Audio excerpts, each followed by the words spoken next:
Welcome to the Wally Show Aftercast. All the stuff we didn't get to during the course of the show today. Snowpocolypse! Oh, that's true. We're all gonna die! Yeah, we'll talk about this first. Yeah, it is supposedly going to get really bad this weekend. All across the country, like 30 states are going to get hit by this. And, so we're all making our plans. We had a friend of ours came in that was like, oh, there are no generators anywhere around here because they wanted one for their kids. And I went to Costco, tried to go to Costco to say, couldn't even get in the parking lot. And so I'm impatient, so I'm like, no. Here's the thing. I was talking with a friend of mine, and she tends to run anxious. Yeah. And she was like, I'm just hearing all these people talking about the power being taken out, and I'm trying to go to the grocery store, and it's like a war zone. But I will say that here in the South, we tend to prepare for the worst. Sure. And we blow things out of proportion. Dramatic. Now, that's not to say that there will be snow or ice and that the roads could be bad. However, we have to keep in mind that at the most, it'll probably be 4 days. Yeah. Oh, yeah. That's the thing. It's never, like for us, it's never ginormous. And so if you don't have to be out in it, then you're way ahead of the game. Right. And so like yesterday, I went through my stuff at my house and then went to the store to see what I needed. And I bought it's like I was in college again. I bought like frozen pizzas and cereal and stuff like that. Because Marty is heading out. When is she beating this stuff out of here, or are they? It's supposed to come Saturday morning like at midnight, and so they're gonna leave Friday morning now. They're leaving early, so they're leaving tomorrow morning to beat it. Good call. Which, An extra day for you? I know. I got an extra day of vacation. It don't cost me another. Excited. I know, because it cost me another hotel night. So they're going early, which is great. Like I'd rather them be gone early and pay another night in a hotel because I don't want her to be driving through that mess. Yeah. And so, so I'm talking to my friend and I'm like, dude, do you have any generators? Because he uses them for his ministry Shower Up. Oh, sure. They have generators. Usually he has one or two laying around. And so I'm like, do you have any generators? And he's like, yeah, let me look. And then I said, oh, you've got those battery backups that you use. I'm like, could I use one of those? He's like, oh, I'm leaving that for my daughters. I'm like, they'll be fine. They're young. I need it more. I could freeze to death. Yeah, his hands have been cold this week. Yeah, I could freeze to death, man. So I'm kind of on watch here to help because he's going to be gone. So I'm kind of on watch here to survive and then help them, his daughters, if they need any help during this whole thing. Because it might be much ado about nothing, but I am learning to be more prepared. I always took everything so cavalier.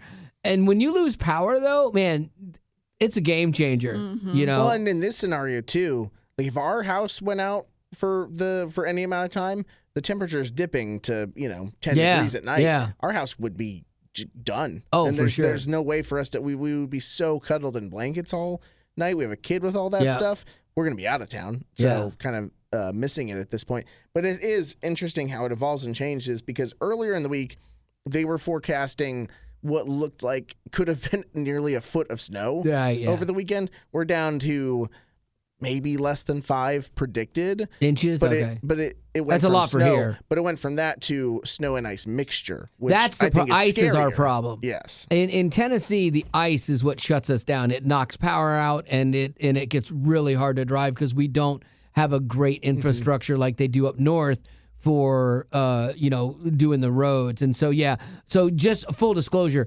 our offices are closed on Monday, and so we have a best of show in for Monday, so we won't have an Aftercast on Monday, and then kind of planning that Tuesday probably is going to be a problem. Monday doesn't get above 21 degrees. Yeah. So that'll just depend on it refreezes. It will just depend on what gets treated because I think they said that we might get our lot might get plowed. Yeah. But then that doesn't account for neighborhoods that get iced over. Well, and two, I don't think that you as potties would want us to put our lives in danger just so they you would. can have an Aftercast. They would, trust me. We have to weigh the pros and the cons. Down to here. the last one, they all would. If they had a choice between one of us ending up in the hospital and missing an Aftercast, they would choose Aftercast. And I respect them for that.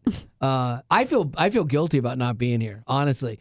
I've gone in every storm. I've gone in like all the time growing up in my career in radio. And so like it feels weird to not. And look at all the medals you have for none. that. Yeah, the only person that gives a rip is me. And did I change anything? No. Like, I mean, I did. Betty Rock one time was discussing why we shouldn't be coming in, and she made a good point. She's like, I don't want to wreck my car to go in for a day to do a show that then is going to just evaporate, you know, and then I'm dealing with the repercussions of this wrecked car and everything. And I'm like, I get it. And especially when we're on a network, we're not talking about a lot of local things. We're not pointing people to resources and, you know, and school closures and all that stuff. Like where you're part of the story per se, because we have to do a show that's good for everybody in the country. And so failing that was my conversation with them yesterday with the bosses when they asked me what I thought. And I said, you know what? It doesn't make sense for one of my team to wreck a car or something like that, or just have trouble getting in, be scared getting in to do the show like we would do it. And so I'll be here on Monday, but More power to you. I don't think they would. I don't care. So anywho. Yeah, so I don't know. Gavin's going to be in Indiana, right? Louisiana. Yeah, Yeah, okay. Indiana Are would they be are they going to get it bad too? There might be just a little bit at the top of Louisiana, but we're not predicted to. It's not predicted to hit where we are going to be. How long's your drive to Louisiana? This one is about 7.5 hours. Okay, and you're leaving tomorrow, so you're beating it too. Yeah, we're getting out of here before that. Your trouble will be coming back in. Yeah. If we had been in Africa this time, there's a trip from Compassion that one of my friends is on. If we had been there this time, we would be coming back this weekend to Snowpocolypse. Do you remember the last time that happened? Yes. We Really? flew back from Ghana, I think it was. Yes. Or That's where we're going to be. no, wait, was Yeah. it Ghana? It might have been. I think it was. It was my first trip. And Okay. we were getting back, and they had told us, Matt Hahn had told us, I think it was Matt, said, hey, the weather is horrible in Nashville, so we just got to just prepare yourselves. And then we landed in New Jersey, I Yeah. think, and we were all supposed to be on the same flight to get to Nashville. And that's when they came to us and they said that flight's been canceled. We're now going to have to separate you all and put you on different planes. And they put they just automatically did it. They put Wally on his own. I was by myself. He said, that's the one that's going down. That's the one. I will be dead. So, Like, but thanks, God. here's what's funny. So he was the first one to land and Yeah. get home, while some of us were still 2 fighting, days. Yeah, to get there. There was one You're where stuck in New Jersey? there were 3 of them. Joy, Becca, and Reby got stuck in New Jersey. Oh, that's right, because you got out ahead of them. Mm-hmm. Yes. I left on a plane with Zach. Yeah. And when we landed, I could not see the landing No. strip. Like there was nothing there except white concrete. Imagine being the pilot. And I was nervous. But we landed, and the airport was just a ghost town. Yeah. Like no one was there. But the only way we were able to get home is because Zach's brother-in-law was doing Uber at the time. Yeah. And so Zach called him and said, is there any chance you could come and pick us up and take us home? And he did. And he said he was making so much money because Surcharge? he was the only one out there. And he was, just going through red lights. Like there was Yeah. nothing. Well, no one out on the roads. you have the it was vehicle- crazy. When you drive down the highway, it was just littered with cars off the road, and people had been stuck for like 11 hours trying to get places. I had my own car at the airport, so I drove my truck home. Yeah. I was surprised that it wasn't that bad. Like when I got in, I was like, really? Everyone's stuck? I for whatever reason, my timing was pretty good. I got home. It took me like an hour and 45 minutes to get home instead of an hour. No, it's normally a 45-minute drive. It took me like an extra hour to get going home. slow? Yeah, I was going real slow. But it wasn't super precarious. I've definitely driven a few more times here that was way There worse. have been many times that I have come into work because it was snowing, icing, all the things. And Yeah. Wally was like, we're doing a show. Yeah. And I have lost traction on the roads. And Yeah. I was like, the last time when I got Jubal stuck on the side of your hill. the hill, Yeah. and I had to walk home, I was furious. And I said, never again. I'm not doing this. I'm not doing this. There was only one time we were here in the morning at 7, saw the snow start coming down, and you're like, let's just go home. There was one day I sent you guys home early. Yeah, I couldn't get traction on the way home. It was already coming down and it was already icing. That was the day that I got my car that stuck. day? I think it happened quicker than we thought it would. Yeah. That morning. And I had said. That was scary. Let's put a best of show in. No. Yeah. Are you okay though? Did I die? Yeah. No, but Okay. I saw my life flash before my eyes. All right. Was it any good? No, because you were in it. You were it. You were my life. Oh, man. Anyway. Yeah, so anyway, that's the deal with the weather. We'll see how this all shakes out and when we actually get back in. I want to talk about Jelly Roll for a hot second. Jelly Roll, 5 years ago, he weighed 520 pounds. He was a big dude. 320? 520. So he weighed 520 pounds. He said he got up to as high as his scale would go, so it would not go any higher than that. So he thinks he was probably like 560 or something like that. Dang. He now weighs 265.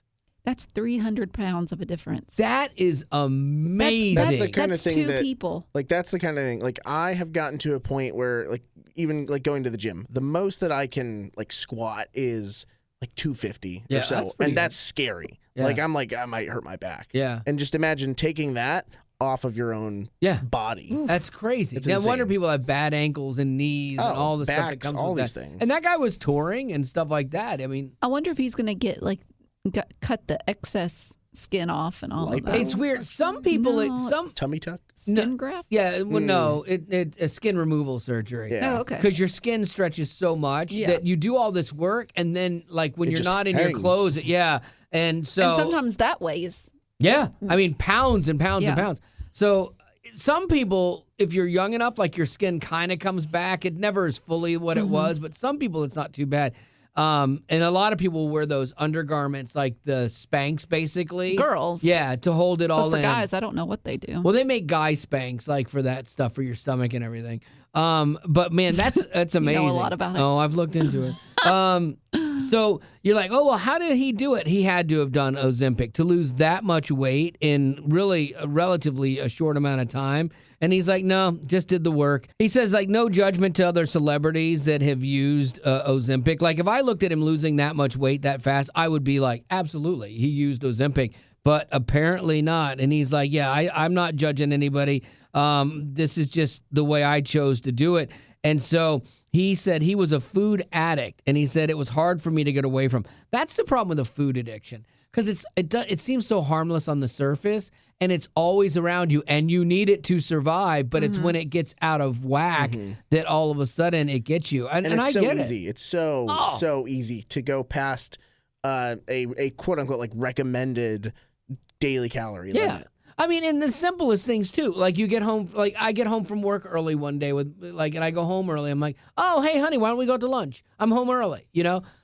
You're celebrating the non-celebratables, and you do it with food. And if you keep doing that enough, before you know it, I mean, you're way out of balance. He also said running has been my healer. He says, Wow. I wake up and run every day, good for 7 him. days a week.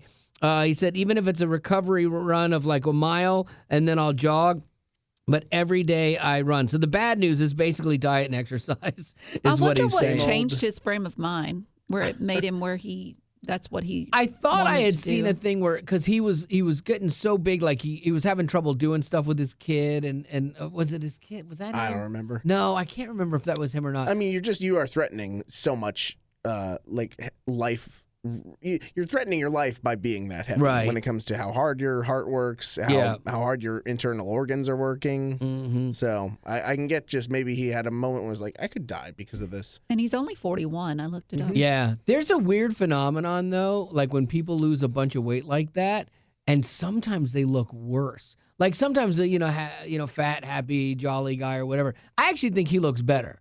But if you look at John Goodman, that actor who was on Roseanne and how big he was, and then he lost all this weight, I think John Goodman looks worse. Or Al Roker, he looks odd. The younger you can do it, I think, the better. Yeah. Like when you're younger and go from big to smaller, I think it's probably a little easier. Sharon Osbourne got like Ozempic face, where like the fats in your face dissolve too, and so you get like sunken in your cheeks and everything, and you don't look as you look kind of hollowed out or gaunt, if you will. And so that's another weird byproduct of it that not everybody thinks about. But it's those pills, man. That's going to be the thing. Like, okay, Gavin, I know you've been trying to lose weight and you've been thinking about it. What if they told you, all right, these pills are $100 a month? Would you do them? No. Really? No, I wouldn't. And I say this for me personally. Okay, that's surprising. Because I don't want anyone who does want to go down that route to feel judged. Sure. I just wouldn't feel I wouldn't feel good about myself for doing that, because I view it as the easy way out for me, because I know I can lose the weight by being a more disciplined human being. Right. And it's better if you learn the discipline. Some people, like, you don't have the time in your schedule to get to the gym every day. You don't have the ability to walk every day or eat the best foods, or you have 10 kids and you can't cook the best. Like, it's not for everyone. I know I can do it without it. Yeah. And so I would feel guilty, and I would feel like I, was disingenuous to myself if I took it. Yeah. Like there's times when I'm like, because I lost like 20 pounds, and there's times when I'm like, I'm glad I did that. I'm glad I did it that way, and I didn't do the drugs. Now I'm in that part where I've got back like 3 to 5 pounds, and I'm fluctuating. I'm not where I want to be, but I'm starting to lose some of the discipline. And so it would be nice to just be like, okay, I'll get back down. Oh, 100%. But I'm kind of in the same boat. Like, I'm not going to do it either. But I'd be tempted to. Oh, or if I was starting over, I would be tempted. That is the temptation. Absolutely. Yes, is that. But like, if you, I don't know, I want my kid to see me do something that promotes a hard work ethic. And again, that is just not to say that anyone who chooses the pill is not a hardworking person. No, I think it's different. Everybody has different, different drives, different motivations, different commitment. I mean, it is what it is. And so, if somebody wants to do that, okay, knock yourself out. Like, they shouldn't take you to task for doing it the way you're doing it. You shouldn't take them to task for doing it the way they do it. We all just want to be healthy. Yeah. At the end of the day, that's what matters. Lady Rock, I would love to hear your thoughts on whatever it is you have. Let's try better tomorrow. Okay. So the Beckham family. I don't know if we'll have one tomorrow. David Beckham and Posh Spice. They've been married for a while now, and they have 3 kids, I believe. But there's been some recent drama in the family. Their eldest son, Brooklyn Beckham, he's 26 years old. He's already 26. He married a woman. Her name is Nicola Peltz. She's 4 years older than him. They got married in 2022 when he had to be 21 or 22. Crazy. But anyways, there have been allegations that in the Beckham family there is some bad feelings towards Posh Spice, the mom, between her and Brooklyn, her oldest son. Mainly just because I think him and his wife, Nicola, don't get along well. Nicola and with his Posh. Mom. Oh, yeah. So he's That's kind of tough. Caught in the middle. So I looked it up to see like what started this. And it turns out that it started with the wedding dress. So Victoria Beckham, that's Posh Spice. She's a designer, She started her own designing line, And so she wanted Nicola to wear a wedding dress that was done by her, that was designed by her. Okay. That's ego. That is not a crazy request, because it's something that would be good for her business. It would be something that would be personal, like between them. Not a bad request. Where it goes wrong is if she goes, oh, no, I really want to go a different direction, and you don't just go, okay. Like, that's where it goes wrong. If you're like, no, you really should do this, or pressuring her to do it, I think that's the problem. Well, I don't know what the case was in this situation, but I do know that Nicola decided not to go with the wedding dress that was designed by her future mother-in-law. And so that started the ball rolling. Eventually, some say that there is footage of it, but it is yet to be released. And according to Brooklyn, he doesn't want it to be released. But at the wedding, with the first dance as a married couple, I guess Posh Spice, Victoria, the mom, stepped in with her son, Brooklyn, and stole the limelight. Oh, she cut in. Did a cut in? Before Nicola could get to him. And Brooklyn, called the dance inappropriate and humiliating. Oh, wow. So I don't know what was done, but I do know that it humiliated him. And so now people have noticed that he's not part of family vacations any longer. David Beckham, I guess he's right smack dab in the middle of it. He was asked about it, and he just said, kids are allowed to make mistakes.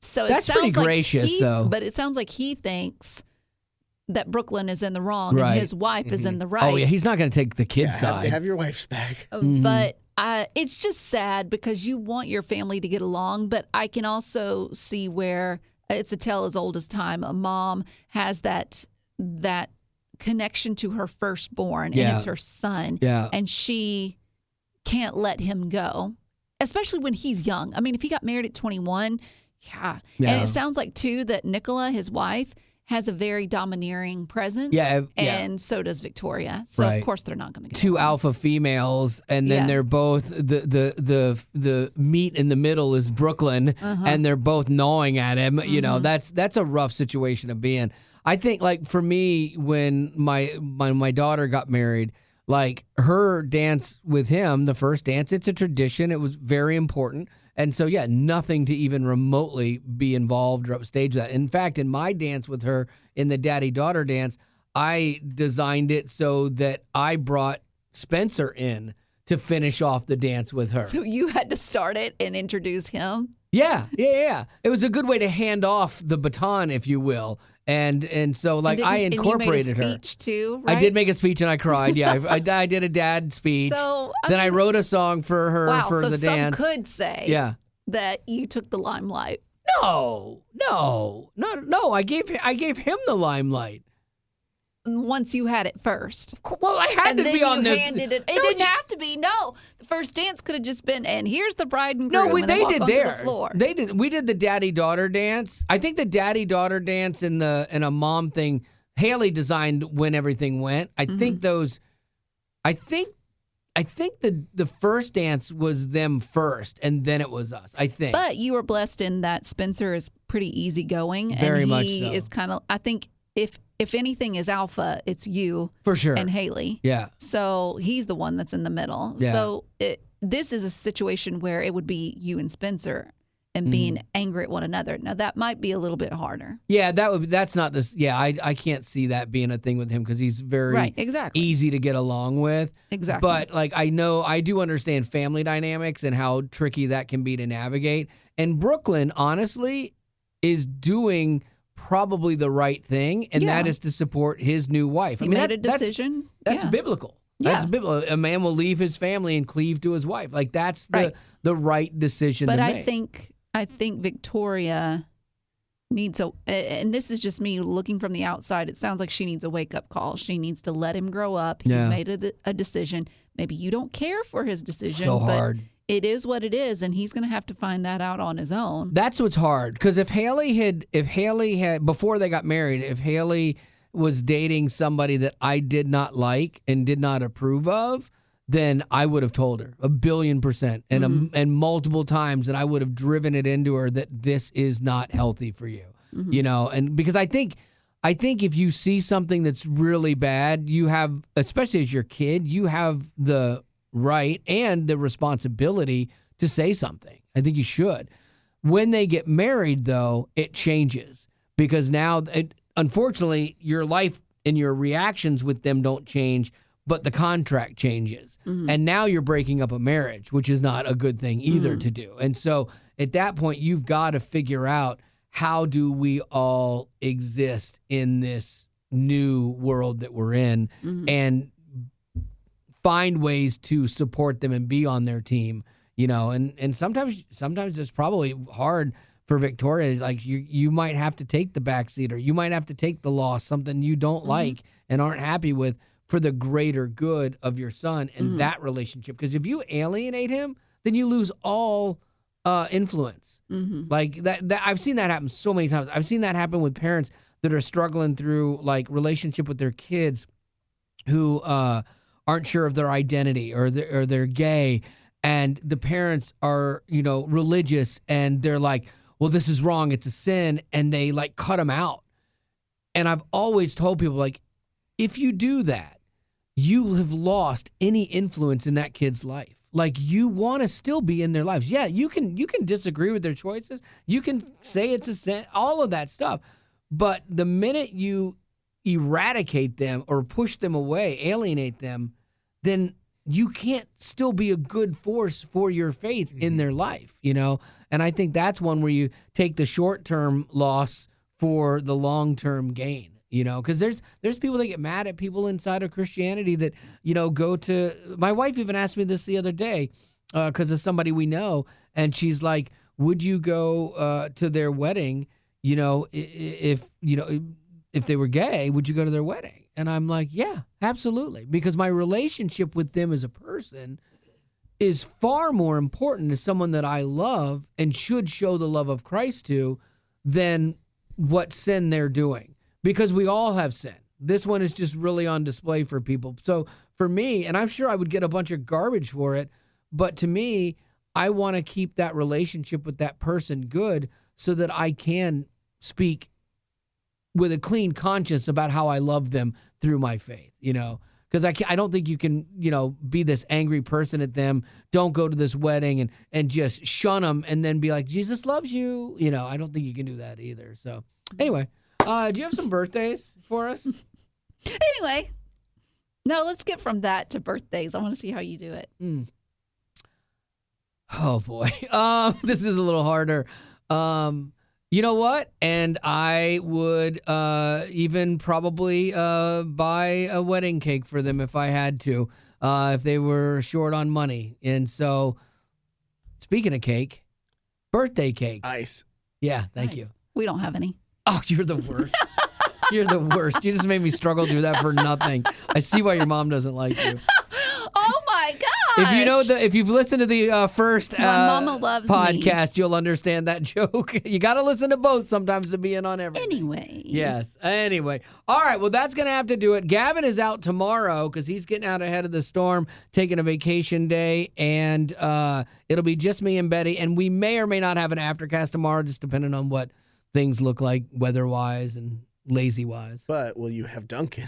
Oh, Duncan's happening. Because I'm the coffee runner. Yeah, you make the coffee run. What I'm going to do is I'm going to get here early and I'm going to prep half of my stuff. Nice. Then I'm going to run out and get coffee and then come back and finish prepping more. Good pivot. Yeah, so I'll get there. I just won't get it at 6:30. I'll have it early, which is not the worst thing. Maybe I'll just get 2 and hold one for later. Please don't. Oh, I'll get 2. I'm all by myself. Oh, yeah. You're going to get all of my love. I'm so over it. I think I do. All need my attention. I do need to take a sick day tomorrow.